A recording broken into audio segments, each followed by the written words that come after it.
Znate kako je kad kupujete auto koje je malo skuplji nego što si možete priuštiti, ali je predivan i svejedno ga želite uzeti? Naravno, da bi ga uzeli morate posuditi novac od banke. Banka će imati pravo uzeti vam automobil ako ne isplatite posuđeni novac do kraja.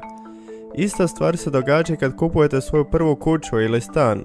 Morate imati hipoteku, odnosno nešto što će banka moći uzeti ako ne uspijete isplatiti kredit, odnosno posuđeni novac od banke. Banci se isplati posuđivati vam novac jer znaju da ćete im isplatiti kamatu na posuđen novac. Nadalje, banka taj novac od kamata daje zajmodavcima, ali uzima i sebi dio profita. Ta ista banka je Aave u kripto svijetu.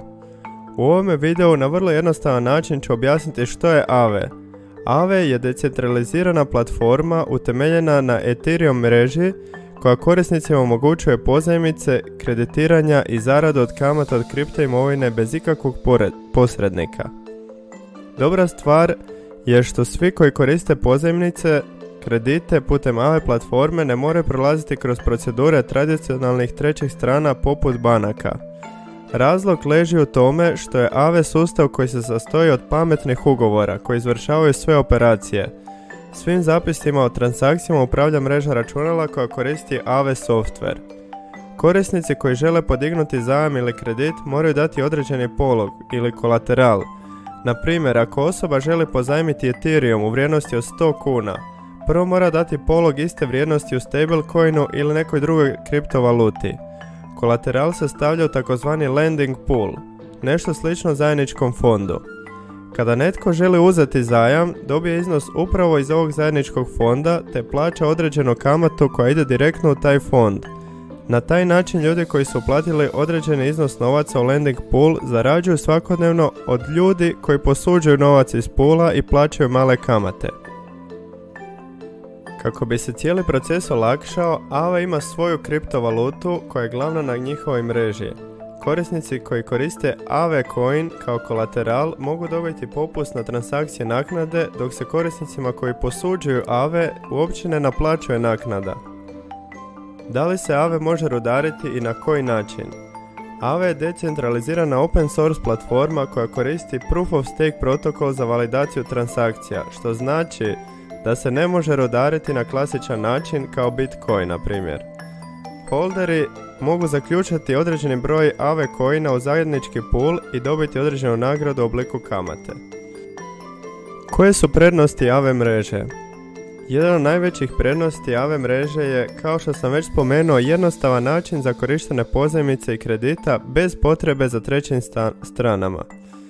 Uspoređujući s ostalim DeFi platformama, Aave ima jedan od najvećih izbora kriptovaluta, pa tako korisnici mogu pozajmiti više od 20 različitih kriptovaluta. Neke od njih su Ether, Polygon, Harmony, Avalanche i mnoge druge.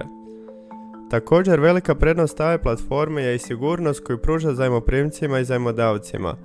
Uz zajmove, Aave pruža mogućnost korisnicima da zarade pasivne prihode od kamate iznosa koji polože u zajednički fond, u takozvani lending pool. Ono što Aave također izdvaja od ostalih DeFi platformi su i mogućnosti promjene kamata.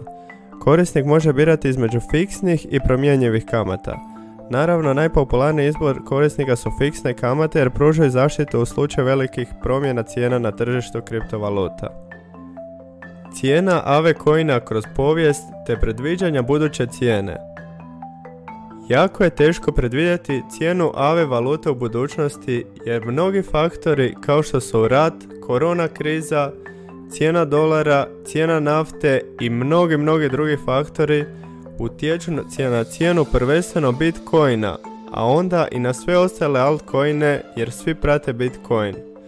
Međutim, možemo ispratiti vrijednost Aavea kroz povijest te na temelju toga donijeti određene zaključke. Prva i bitna stvar koju bih volio napomenuti je njegov total supply, odnosno ukupna količina Aave coina koja iznosi samo 16 milijuna. Osobno preferiram i prva stvar koju gledam kad istražujem neki novi projekt je da su circulating i total supply što manji, što znači da je puno teže manipulirati takvim projektima. Aave je izašao na tržište kriptovaluta, može se reći, u idealno vrijeme. Taman je izašao u listopadu 2020. kada su DeFi tokeni počeli zauzimati jako važno mjesto na tržištu. Početna cijena Aave coina kad je izašao na Binance bila je $59. U iduća 3 do 4 mjeseca, taman u periodu bull runa Bitcoina, cijena Aave coina išla je puta 10 i skočila na nevjerojatnih $581,7. Pošto smo ušli u bear market, cijena Aave coina je počela padati isto kao i cijena svih ostalih kriptovaluta i dionica, te mu se trenutno cijena kreće negdje između $80 i $110. Po mojem mišljenju, mislim da smo dotakli dno ovog bear marketa, te smo trenutno u fazi akumulacije, odnosno perioda u kojem će se cijena Aave i drugih valuta kretati sideways, odnosno u stranu. Neće ići ni previše gore ni dole, što najviše paše traderima. I tako će biti do idućeg bull runa 2024. 2025. godine. Kad krene bull run, pretpostavljam da će dosegnuti svoj novi all time high i otkriti novu cijenu koja bi mogla dosegnuti do $1000. Naravno, ovo je samo moje osobno mišljenje, ne i financijski savjet. Na njihovoj stranici možemo vidjeti trenutnu vrijednost njihovog lending poola koja iznosi nevjerojatnih $222 milijuna. To je jako velika cifra i non stop raste i to vam govori koliko je Aave zapravo kvalitetan i uspješan projekt, te koliko ljudi vjeruju tom projektu u ovom kriznom i bear periodu.